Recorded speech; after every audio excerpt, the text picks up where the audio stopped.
When hot coffee ran down my white dress in the middle of the company party, and Lauren smiled and said, "Oops, I am so clumsy," I did not know yet that the cameras had already recorded her real expression. It happened in the ballroom of the Hawthorne Hotel, 11 floors above the street, with string lights hanging over 40 round tables and a jazz trio playing something slow near the bar.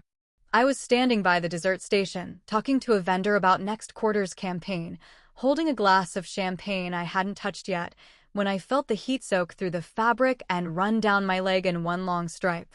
People turned. A waiter froze with a tray in his hand. Lauren stood there with an empty cup, her face arranged into something soft and apologetic, the kind of face she wore for clients and directors and nobody else. I looked down at the brown stains spreading across white silk and said nothing. That was the first mistake everyone made that night. They thought my silence meant I had nothing to say. I am Nora Bennett. I was a project manager at a marketing firm in Chicago, on the 40th floor of a glass building near the river, and for 14 months I worked 2 desks away from Lauren Hart, the head of client services. Lauren was the kind of person who remembered everyone's coffee order and used it like currency. She knew exactly how loud to laugh in front of executives and exactly how quiet to get when nobody with power was looking. People liked her. People believed her. That was the whole architecture of how she operated, and it had taken me over a year to see the architecture clearly enough to name it. The pattern started months before the party, and it started small enough that I almost missed it, the way you almost miss a single crack in a windshield until one cold morning it spreads across the whole glass. It was a Tuesday morning meeting, the kind where 12 people sit around a long table with paper coffee cups and pretend to be awake. I was presenting an idea for a retail client, walking through a slide about seasonal messaging, and I had stayed until midnight the night before getting the numbers right. I had 3 sentences left when Lauren leaned back in her chair. "Interesting thought," she said. "Can someone explain it in simpler terms?" A few people laughed, not because it was funny, but because laughing felt safer than silence. Our director, Marcus Webb, looked down at his notepad. He had a habit of doing that whenever something happened that he didn't want to referee, tapping his pen twice against the paper like he was counting something only he could see. I kept talking. I finished the presentation. The client loved the idea 2 weeks later. Nobody in that room ever mentioned what Lauren had said, and that was the point of it. It wasn't designed to be remembered on its own. It was designed to be small enough to slide past over and over until it built into something larger than any single moment could prove. A few weeks after that, 6 of us went to lunch at a diner 2 blocks from the office for someone's birthday. I don't even remember whose anymore. The table was loud with overlapping conversations about weekend plans and a client pitch due on Friday. When the waitress came around with the check, Lauren reached for it before anyone else could move. "Separate checks, please," she said, smiling at the waitress. "Nora likes her independence, doesn't she?" She said it lightly, like a joke between friends, and 2 people at the table laughed the way people laugh when they don't know what else to do with an awkward silence. I hadn't said anything about wanting to pay separately. I hadn't said anything at all that whole lunch except to order a sandwich. But by the time the words left her mouth, it didn't matter what was true. It only mattered what landed, and what landed was the idea, repeated just often enough, that I was difficult, that I held myself apart, that there was something slightly cold about me that nobody could quite name, but everybody seemed to nod along with anyway.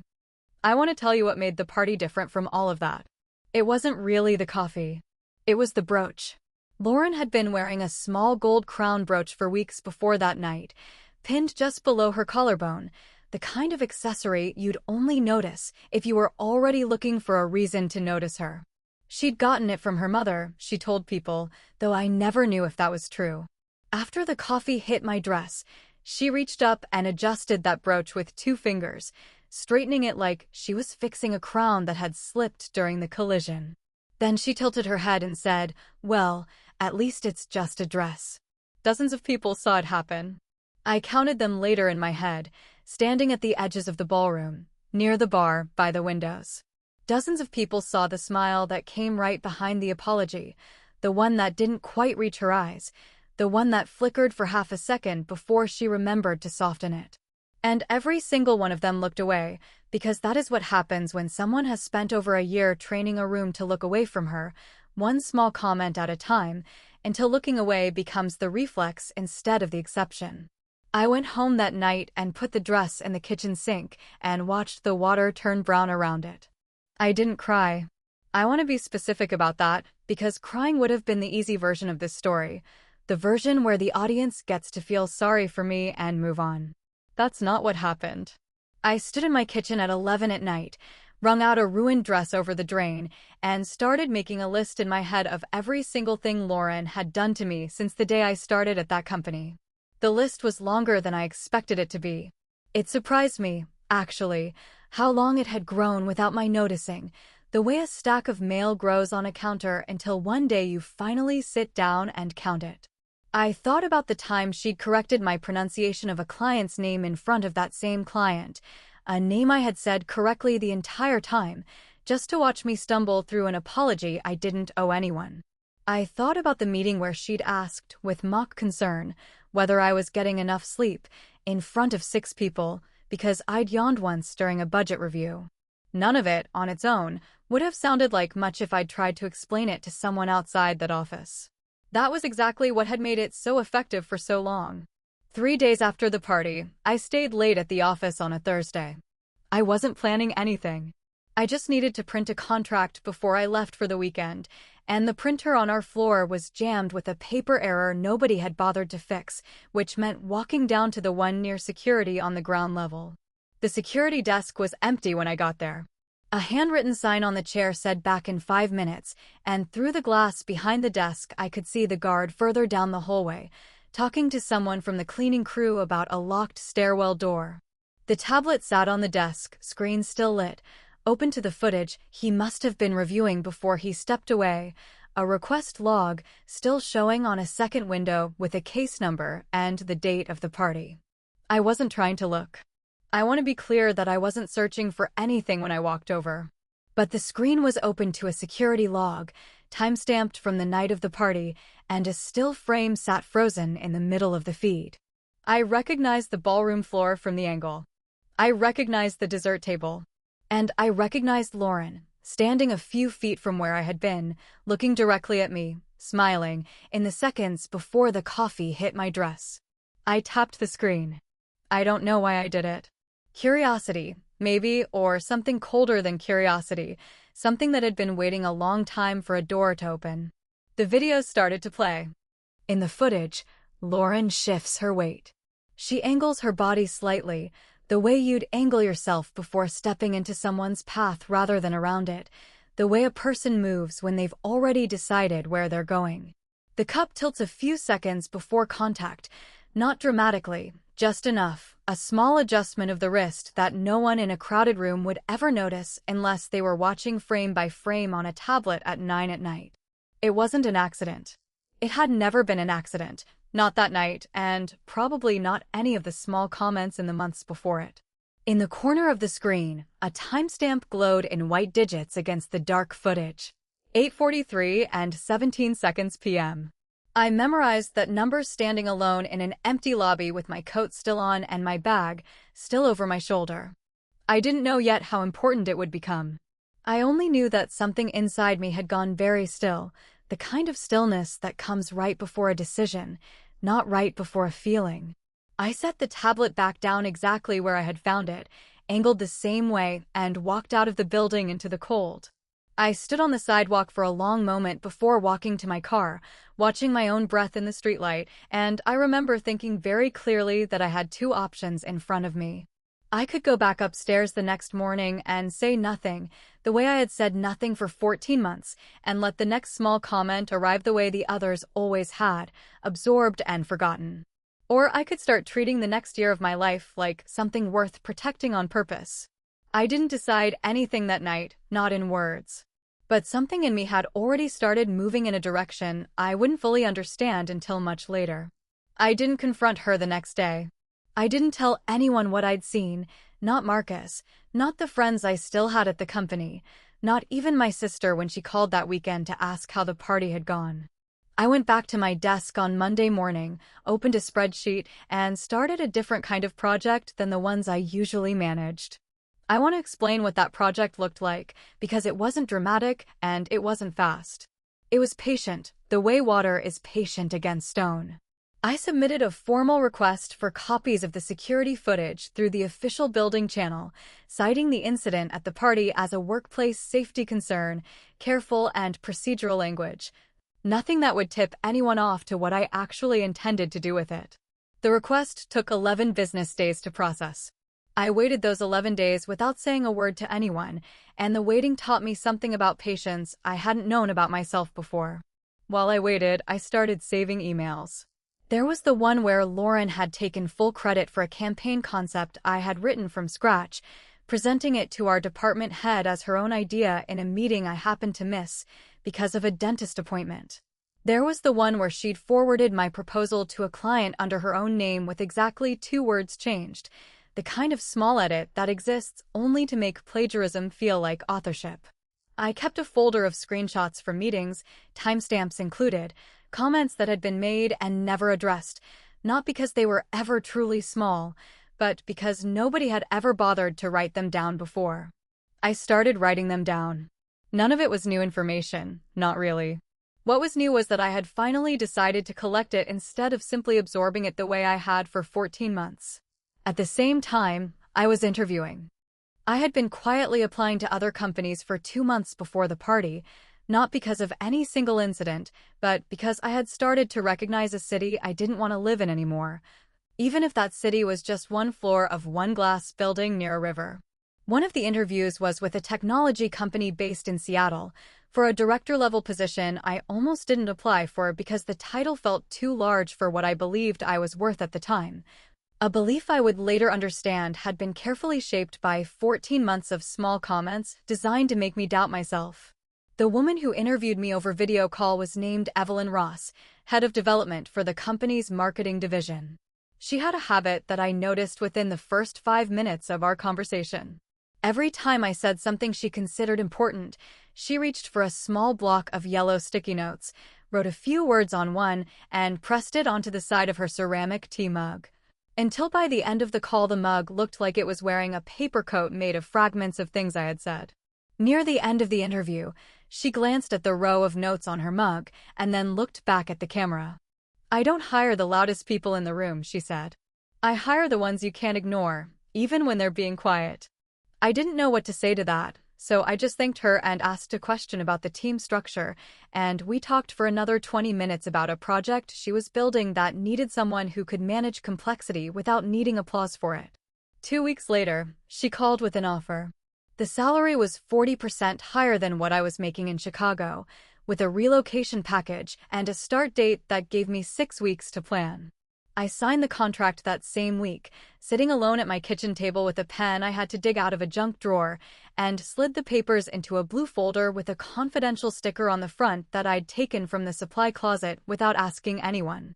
I put that folder in the bottom drawer of my desk at work, underneath old notebooks Lauren would never bother to look through, because looking through other people's things had never once occurred to her as a possibility, since she had never needed to hide anything herself. Lauren didn't know any of this. What she did notice, slowly, over the following weeks, was a change in me that she couldn't quite explain, and it unsettled her more than any direct argument ever could have. I stopped responding to her comments in meetings.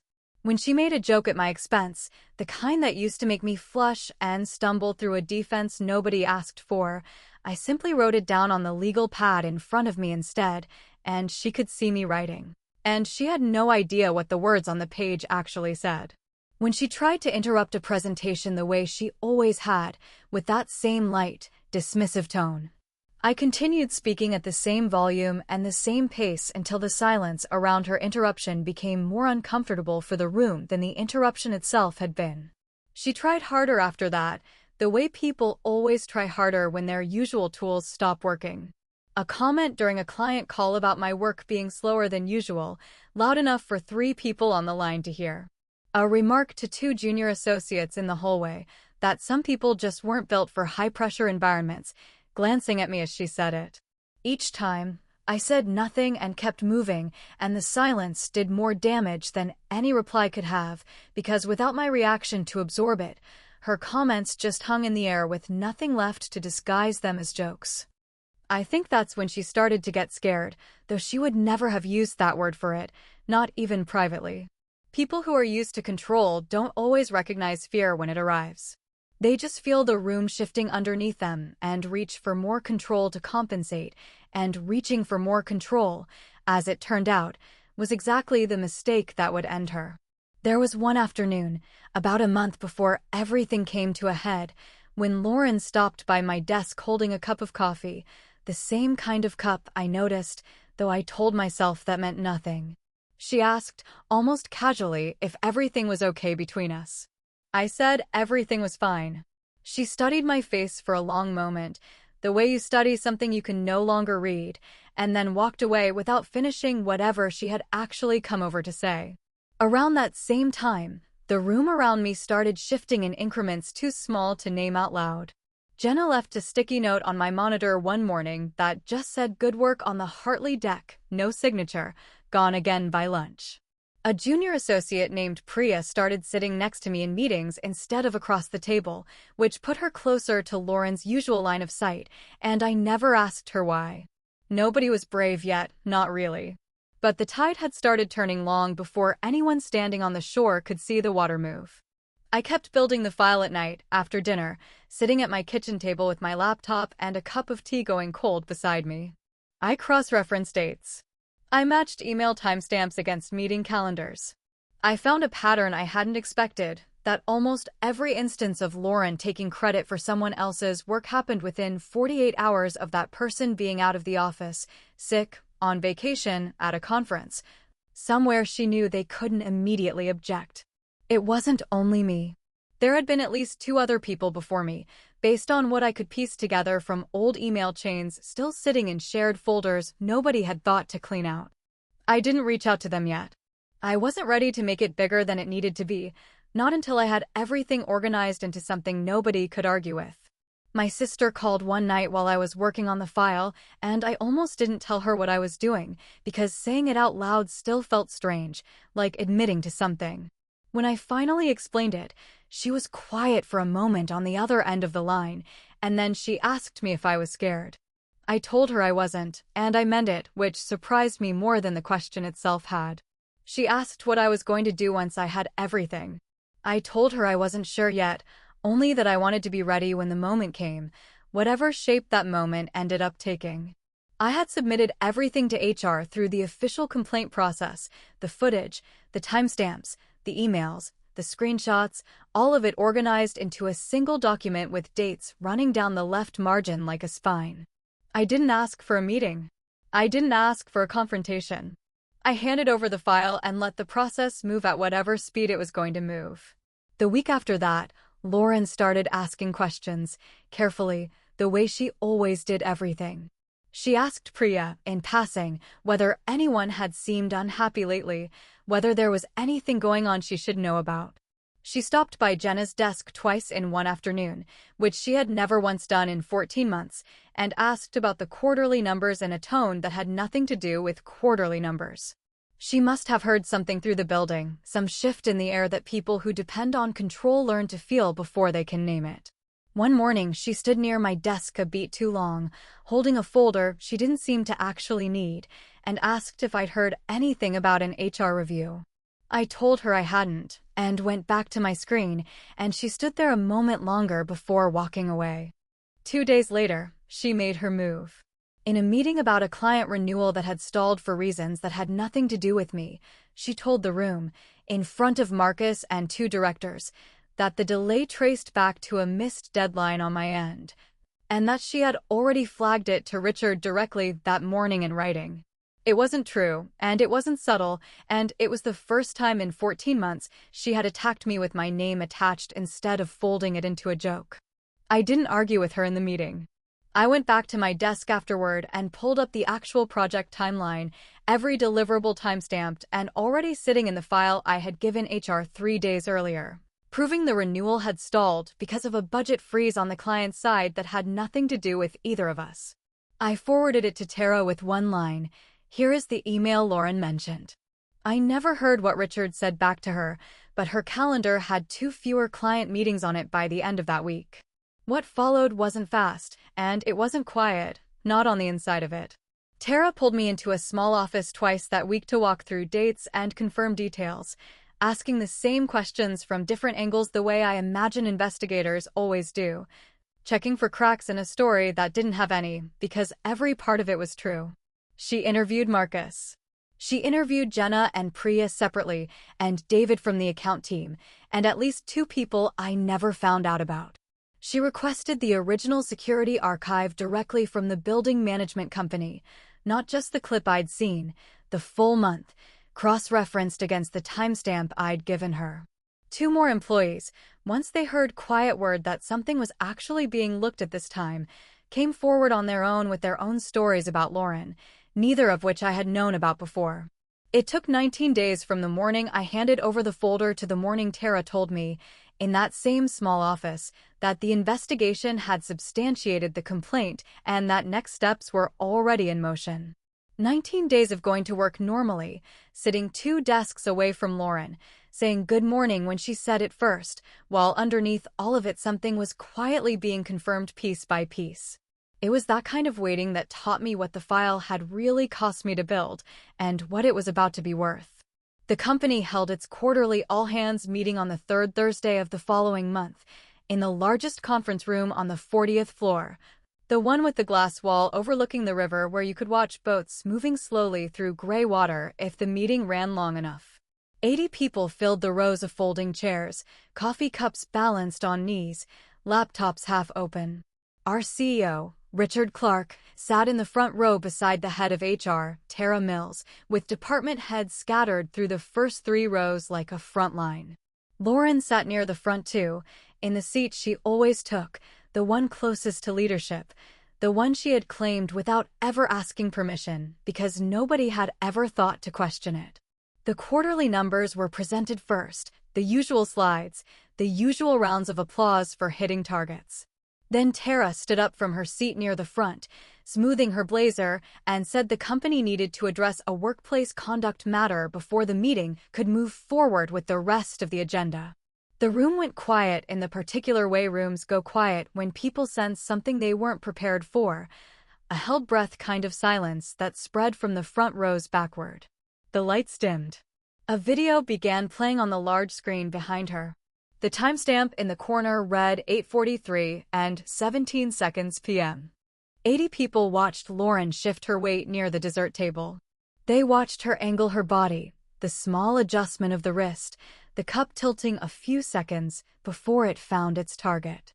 They watched her face afterward, the smile that wasn't really an apology at all, the 2 fingers rising to straighten a small gold crown. I sat in the 3rd row, my hands folded in my lap, and felt the temperature of the room change around me.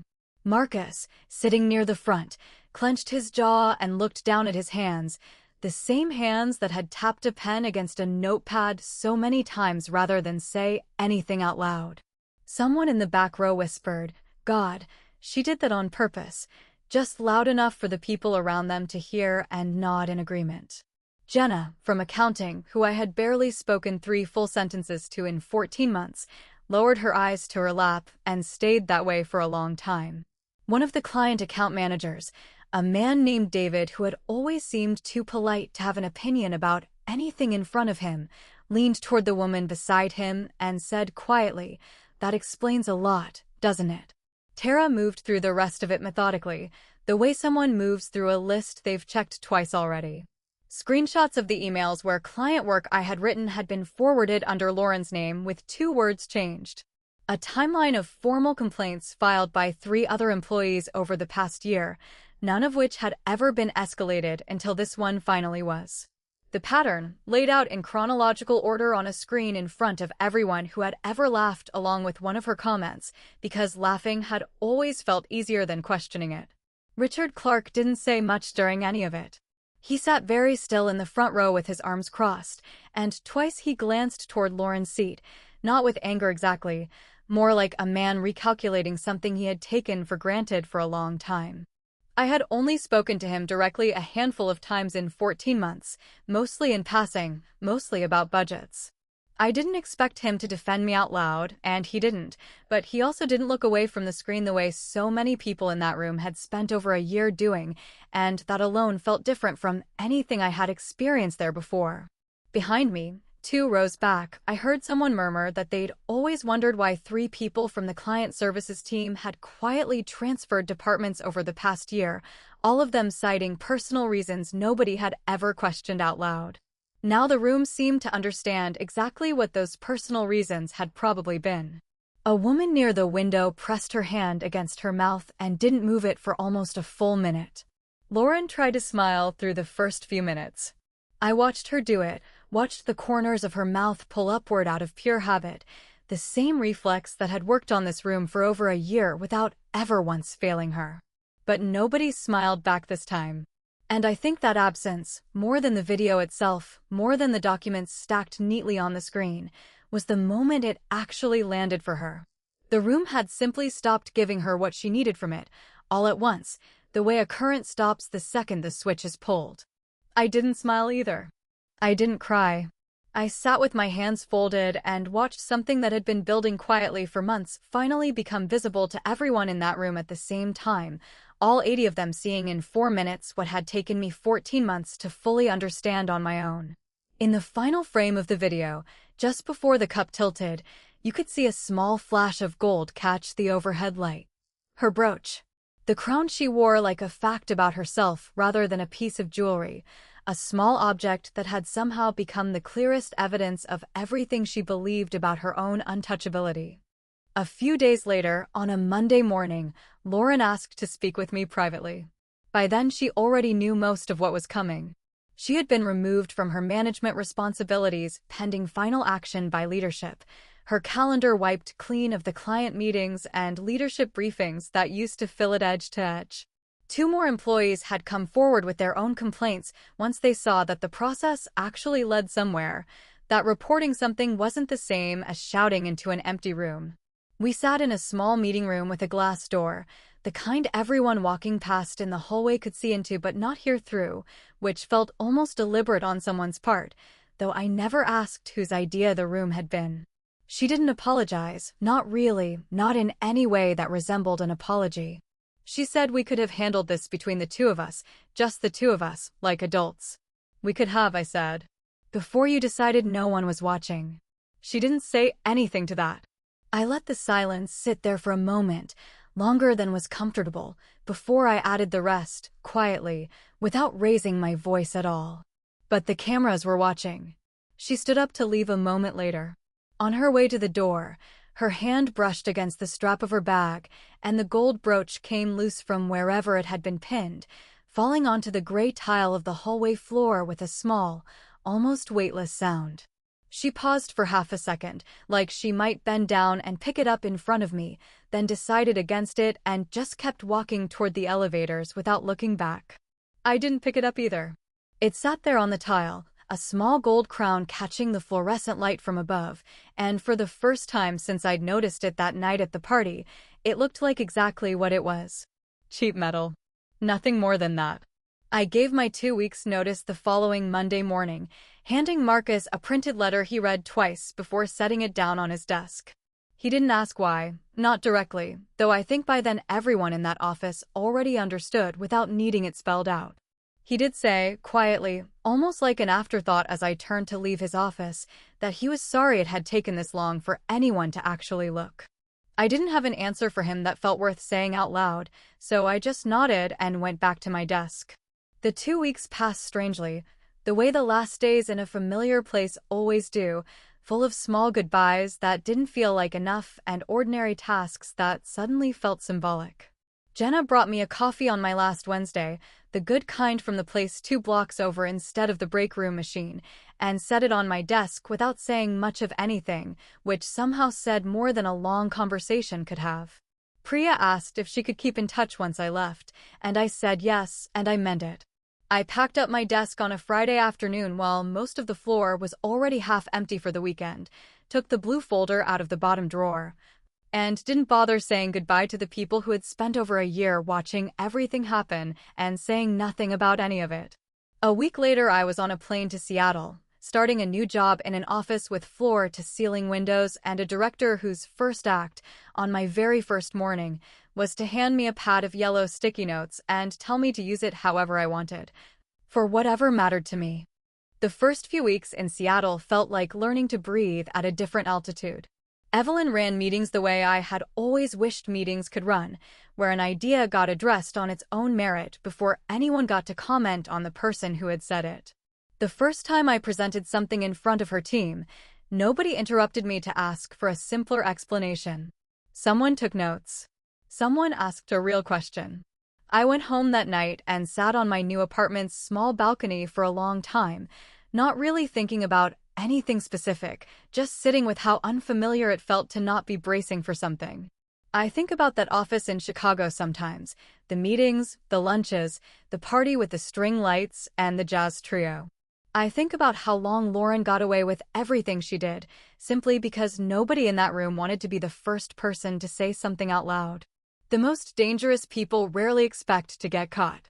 They get used to everyone around them looking away, one small moment at a time, until eventually they stop checking whether anyone is looking at all, because the habit of being unseen becomes its own kind of safety. Justice doesn't always arrive because someone finally shouted loud enough to be heard over the noise.